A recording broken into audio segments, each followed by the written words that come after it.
Over 200 people were injured, 13 are still in hospital. But everyone in Manchester is clear about one thing tonight, that life and business in their city must return to normal just as soon as possible. From all of us here at ITN, good night.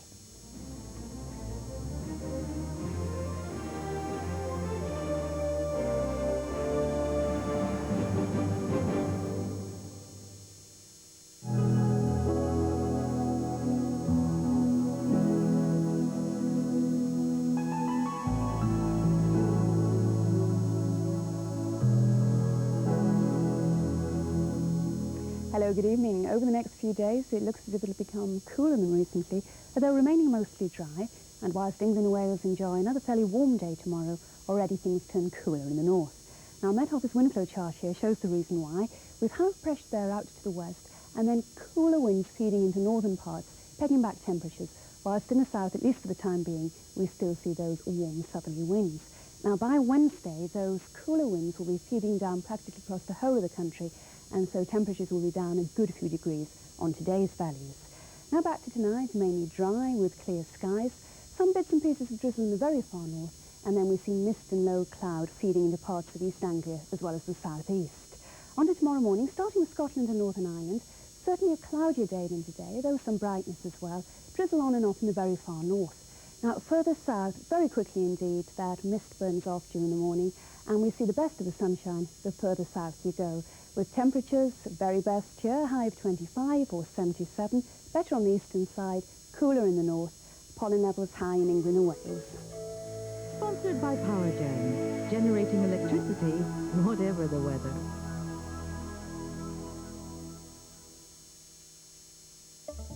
A fresh row is set to spark as a new report suggests a direct link between the pill and breast cancer. With millions of women relying on it, just how high is the risk? Dr. Hilary Jones seeks the advice of the experts and takes a look at the alternative. Tomorrow morning on GMTV.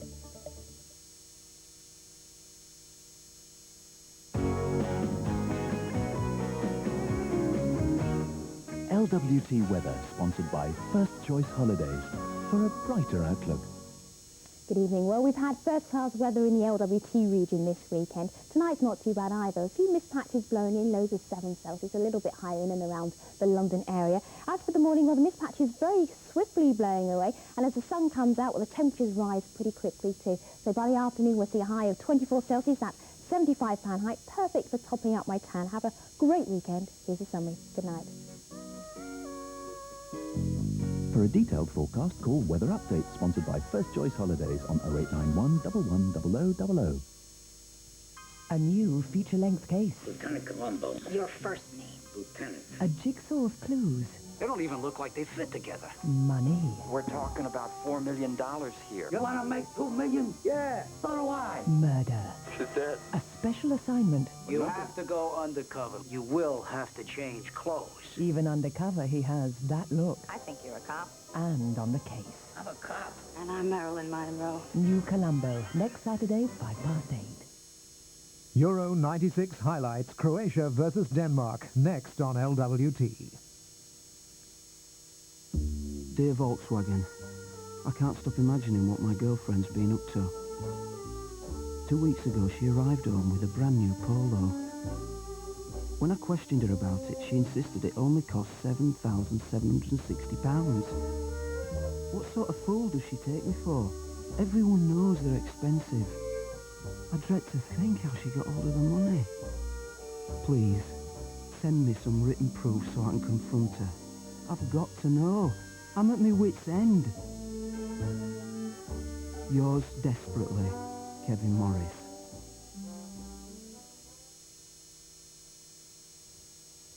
I phoned for a copy of the Apple Tango pin-up calendar, and it hasn't done me any harm.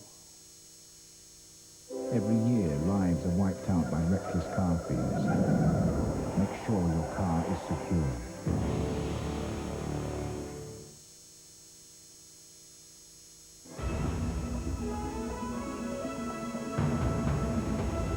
You're watching LWT.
David Seaman gives Gary McAllister the elbow. How does he do that? And would he have done it if he'd have known what was coming? Gary McAllister gives his view of the incident that deflated Scotland's Euro96 campaign. Next for England, the Netherlands at Wembley on Tuesday night. And are the Dutch out of focus? We've the best of tonight's action. Croatia, the newcomers, against Denmark, the holders. Some superb stuff in that. Plus Jürgen Klinsmann's return for the favourites Germany against Russia. Last week the guzzler had to go. Now it's cheers all round. Lee Hurst has more mouth-watering off-the-ball observations. Good evening to you all. Well, it's easy to be wise after the event, but just once in a while some of us get it absolutely right beforehand. Let's just turn the clock back to just before 2 o'clock yesterday afternoon and the thoughts of Jack Charlton.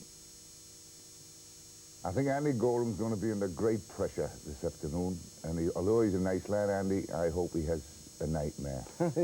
But I really do fancy England. I've even gone as far as to back them this morning to win 2-0. Jack, well done. Welcome. You backed them, and you've cleaned up. I did indeed. There you go. They can expect a visit tomorrow. What about you, Kevin? I'm arsed with Jack. He doesn't know it yet, but I'm hopefully arsed with him. You know, we've got to stick together on this panel. And Lee Hurst, how about your gambling habits? Are you doing any in Euro96? Well, I'm just going to follow Jack from now on. Obviously, Mystic Meg's out of a job. You should do the lottery on Saturday. Yeah, how much are you going to win there, Jack? Have you worked it I out paid yet, the Jack? tax. You did, right? Paid the tax. There's something I've paid this year, anyway. Yeah. Paid the tax. And I had a tenner on at 7-1. Good. That's not bad. 80 quid. I passed the shop today and it looked like it closed down to me. It's the one just round from the hotel, That's isn't it? right, yeah. Yeah, it's Boards up, finished. Yeah. Never mind, no good being jealous. Drinks all right. Do you have any doubts, Jack, you and the collect on that bet?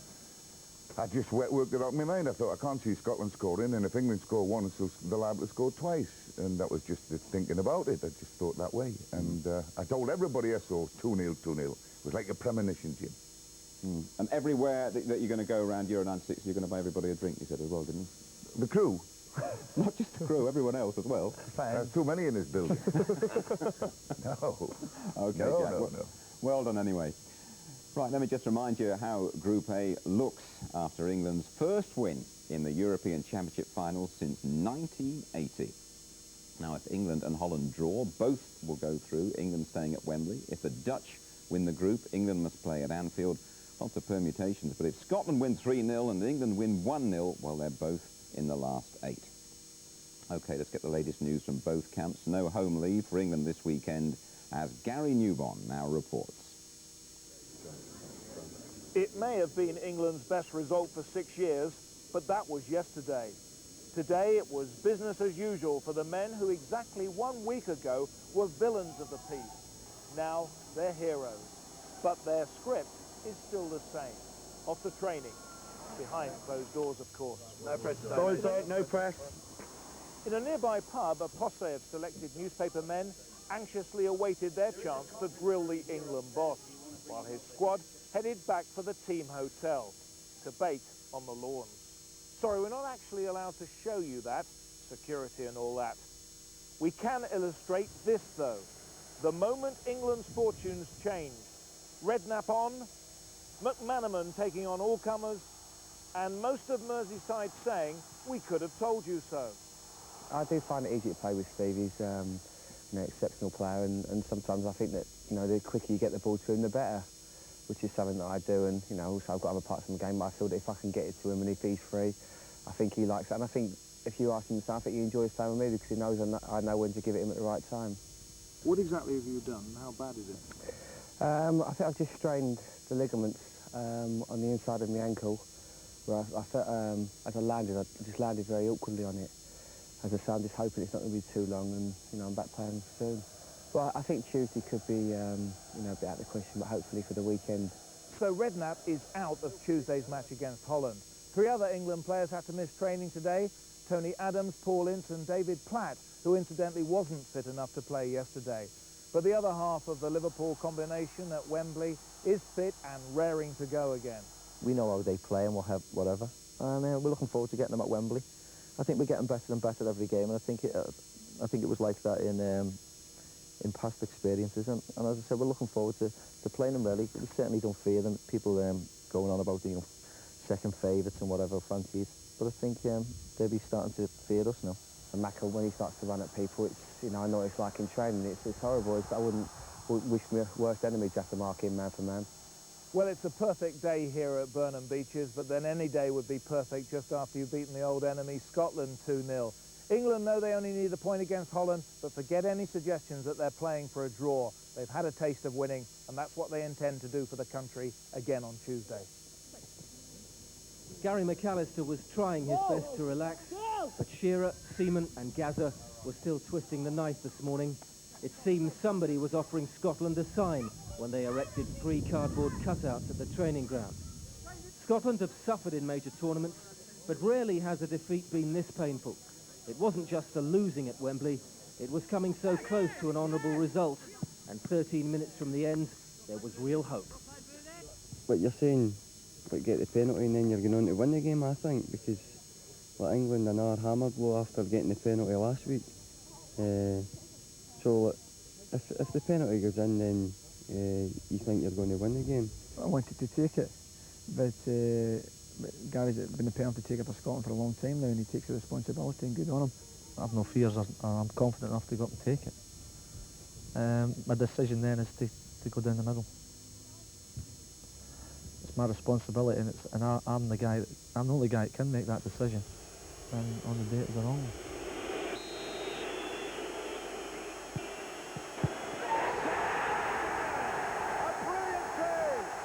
It's now that game's actually finished that I realise the enormity of it. It's a big miss, and the game hinged on it. So that's what makes it even more difficult to take. Craig Brown refused to overhype that opening performance against the Dutch. Now he's trying to be philosophical about the defeat against England and the manner of it. The Scots will take collective responsibility for trying to find a goal from somewhere, starting against Switzerland when it's essential they find the net. And not once, not twice, but 3 times. Unlikely, yes, but not impossible. In their final group game 4 years ago, the Scots had no chance of qualifying, yet they beat the CIS 3-0. So McAllister can round off Scotland's European Championships in style here. And he's done so. We're capable of it. We've got players that can stick the ball in the net. I don't have any doubts about that. It's just getting the chances and creating the chances. We don't want to just whimper at the tournament now. We want to finish in a high, even if it means if we don't qualify, we don't qualify. But our fans have been frightening, really. And we've not won a game or scored a goal yet. So we're desperate for them. Poor Gary McAllister, 2 miserable Wembley experiences this year with Leeds and now with Scotland. Well, Paul Gascoigne, Scottish Player of the Year, of course, has grabbed the headlines, and that really is great for him. But 60 seconds before that, David Seaman's save really turned the game.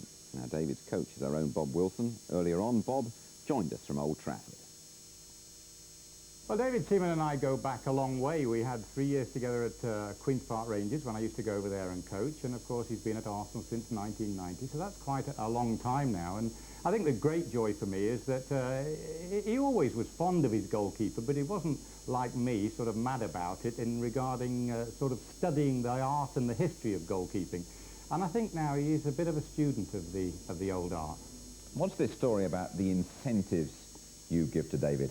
Well, it's just something, he's a quiet Yorkshireman in his way, you know, like Pat Jennings is a big, quiet and probably just as naturally talented Irish goalkeeper, one of the greatest, Pat, of course. But David likes just a little wind-up, as I call it. For instance, in the '93 Cup final, I gave him a specially made-up little, it was sort of a little scroll which said the goalkeepers who'd won the Cup for Arsenal over the years, which at the time was only 4. And on this particular time, I've got a book called Banks of England, which is signed by Gordon, but I sent a card with it which basically said only 1 England goalkeeper has ever won a medal in a major tournament, and big exclamation marks, and he knows what I mean, and I think he'll respond to it. He always responds. Bob, what do you tell students of goalkeeping when they ask you, how do I save a penalty? Well, I obviously have a little theory, and it basically is it's 8 yards to fill across the goal. So I say if it goes in either corner, that is the yard in either corner, then you've not got a chance, lads. So therefore, just think of a 6-yard goal instead of an 8. Stay on your feet as long as possible, and don't go early. And then just think of saving in the 6-yard goal rather than the 8. David takes no notice of me, by the way, on this. Did he take any notice at Wembley? Well, he stayed on his feet a long time, and I've said to him it was within the 6-yard goal, but no, he has a little secret method, which I'm certainly not going to reveal, of just reading the run-up, and after that, you know, he's such a big guy. People don't realise he's 6'4", he's 15 stone. He's a big guy. He's not exactly back to the old days of Fatty Fouts, who was 22 stone, but he fills the goal. Just briefly, Bob, who's the best goalkeeper for you at Euro 96? Well, everybody's saying Peter Schmeichel, and he started wonderfully well, and he is a great, great goalkeeper. Did as much as anybody to win that trophy for Denmark. But I'll just dangle that carrot in front of David Seaman. Who knows, he might just overtake the great Schmeichel. And we'll be seeing the great Schmeichel a little bit later on. Kevin, would you have fancied taking a penalty against David Seaman? Oh, he's got a tremendous record, hasn't he? He's a big guy. And when you look there, I guess when Gary McAllister ran up, the goals didn't look quite as big as they maybe should have done. I think he said he tried to hit it down the middle. That was interesting, because obviously in that case he missed his target. But people are looking to blame him. I mean, this is a great save from Lombardo. That is one of the best I've ever seen, because he had no right to get that one. And it was a crucial save at the time.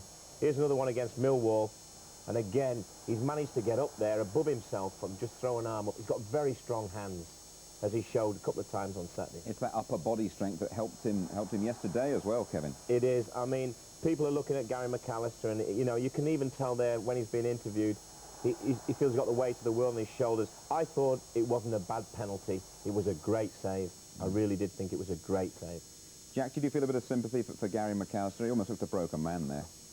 I thought he was a bit lucky, actually, the goalkeeper there, in spite of what Kevin said.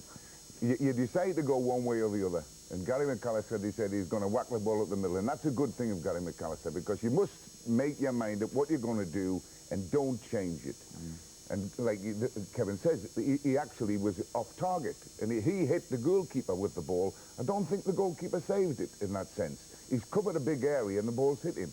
Had the ball been another 6 inches this way, it was a goal. We looked at it this afternoon. It was amazing. I felt sorry for Gary, because he's got a good record of goals. Right. He's a tremendous player, and he stands up. I mean, he actually said today, if in this next game they get another penalty, he'll take it. And the ball rolling. I mean, you couldn't see it on the normal coverage. They looked at it this afternoon, Bob, at Old Trafford, and the ball actually moved. Unbelievable, that. I found that amazing that David Seaman noticed that, and that just tells you how focused he was.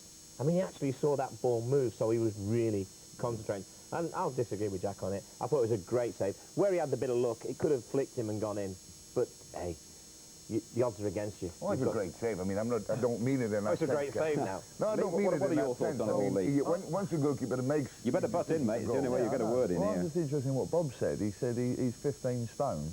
I mean, is the weight of any, you know, consequence, really? Because if the weight's any good, he might as well just sit at home and stuff his face full of cakes. Get yourself up about 25 stone, he's going to be even better then, isn't he? I mean, not as quick, though. It's not as quick, but you're covering more of the goal then, Jack, ain't you? You ain't got to move. You just get an armchair in there and sit down and hope it hits you. What about the Gascoigne celebrations at Wembley? Did they catch your eye at all? Yeah, I saw this in the middle of rehearsal here at the studio. He just goes a bit crazy, doesn't he? He starts off, he has a quick drink here. There he goes. Then somebody else brings another round in a minute and he gets another drink. I don't know if this is... I mean, Kevin, in your day, did they do this sort of thing? We're not going back that long, but how... Do you think this is a bit over the top? It's that long since I scored a goal, I can't remember what they did in my day. But we never had those bottles, you see. You didn't? No, we didn't have anything like that, did we? In Jack, they hadn't even invented those bottles when Jack played. Well, he just had salt at the side, didn't he, Jack? Just make it harder. Plenty of salt. Yes, before the game. Before the game. Make plenty of water during the game. You need plenty of water during the game. Yeah. I mean, guys have got it all at once there, but you need plenty during the game. But clearly they practiced this beforehand. It looked like it was a set piece, wasn't it? They'd put a lot of effort into it. How far can you go with that? It was something new again, wasn't it? And, I thought they'd get the caterers in, get some sandwiches, yesterday.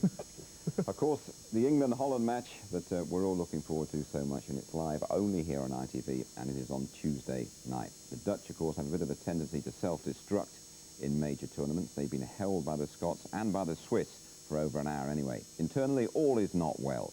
Tony Francis investigating.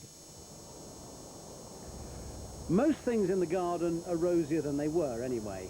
Having plucked a thorn called Edgar Davids from his backside, the Dutch coach is sitting more comfortably. These things happen when you rely on millionaire superstars, more familiar with the FT index than a shaving brush. You have to speak 3 languages just to keep up with them. Precocious or what? We demand players, that they think, that they act, that they are professionals, and they are responding. A player or a Dutchman is rather individual, but that's the task of a manager to coordinate the qualities of an individual and to manage like a cook a good recipe for results and good football. Press conferences are more like the qualifying rounds of University Challenge. Here's Richard Witschke, Ajax, Bordeaux and Blackburn reserves, reading Alan Shearer. He is one of the best scorers I ever seen. He's got a very hard shot, and he's making a very good goal. Did you know him at Blackburn very well? No, I heard of him at the television. I saw him on the television, and I played with him now, and it's incredible. He's always there, whereas the ball in front. Does he worry you? Do England worry you? Yeah, he's worried also very much. I hope he don't score against us, but I wish him good luck. Rumour has it that Dennis Bergkamp will stop trying to ape Dennis Law, after whom he was named, and withdraw to his customary peekaboo role, somewhere behind his own goalkeeper. With Kluivert still recovering from his operation, an awful lot will depend on Jordi, who's not a patch on his dad but speaks better Spanish. He confirmed that Ruud Gullit had been making inquiries on Chelsea's phone, not the Beebs. Cynics are expecting Holland and England to settle for a damage limitation draw. We hope they're wrong. Well, everybody's talking about what we call in Holland a salon remise, a draw. But I think though both teams are not able to play a draw before the game has started, because the character of the English team is always winning. The Dutch team want to play in their way, always winning. I think it's impossible that those teams are going to play from the first minute to a draw. It's impossible.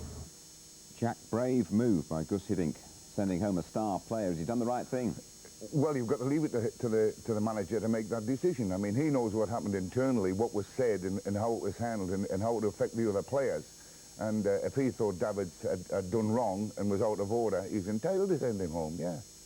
Kevin, what about England? Have they got to stay at Wembley, or could a move benefit them? I think it's very interesting because do the Dutch really want to come to Wembley? Do England really want to go to Anfield? I think a change might do England good, get out of the hotel. So it's interesting, but I think England will stay at Wembley. And I think the Dutch will go back to where they played Republic, and they've already had a practice match there. So they're fine. They'll enjoy that. And a change would just help England briefly. Yeah, I think a change could help England. You know, it gets you out of the hotel. Because I think you've heard all the time, boredom's a big problem. So a little move, even though the hotel's good where they are, won't do them any harm. OK, Kevin. Well, Group B, really the one to watch with England and possibly Scotland's quarter-final opponents in mind. The winners of the group then, as we've been hearing, go to Anfield. The runners-up are at Wembley on Saturday. The next matches are on Tuesday afternoon. And next here, the pick of the day's action, including one of the great moments of the championship so far, in front of a 50,000-plus crowd at Old Trafford.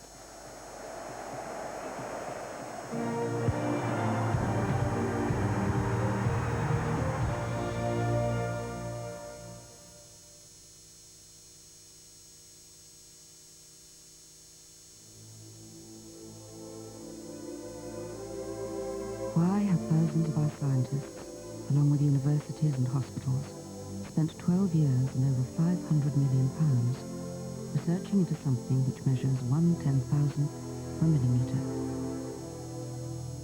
Because this is the HIV virus that leads to AIDS, which has killed more people than died in the Allied forces in the whole of the First World War.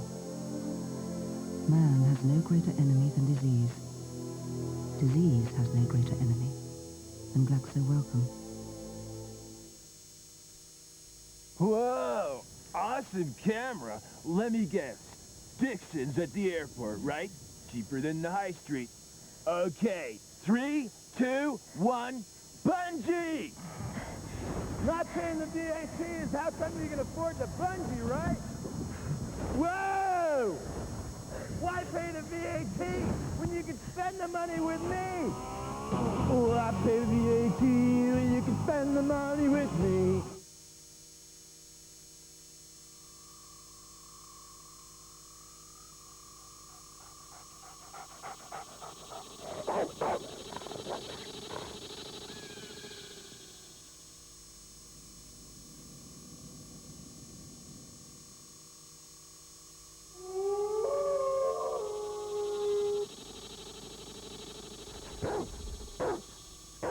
Now with free air conditioning, the Citroën Xantia.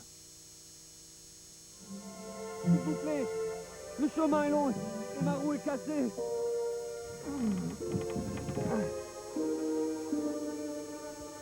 Monsieur, la vache est prête à venir, mais vous est mal engagé. Comment vous remercier? Monsieur!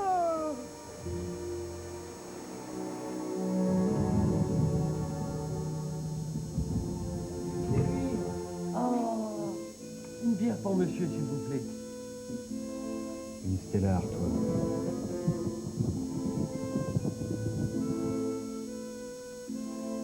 Et la monnaie?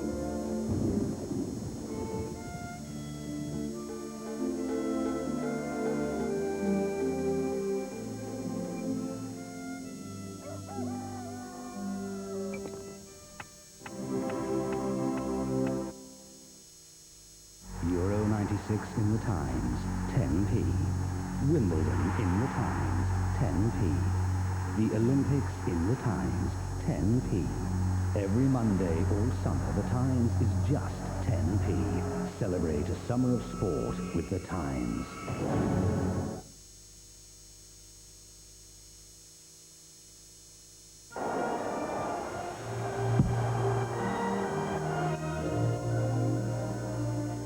Once again, well, I'm sure many of you would have been outdoors this afternoon when Russia and Germany met at Old Trafford in the ultra-competitive Group C. So here's your chance to get right up to date.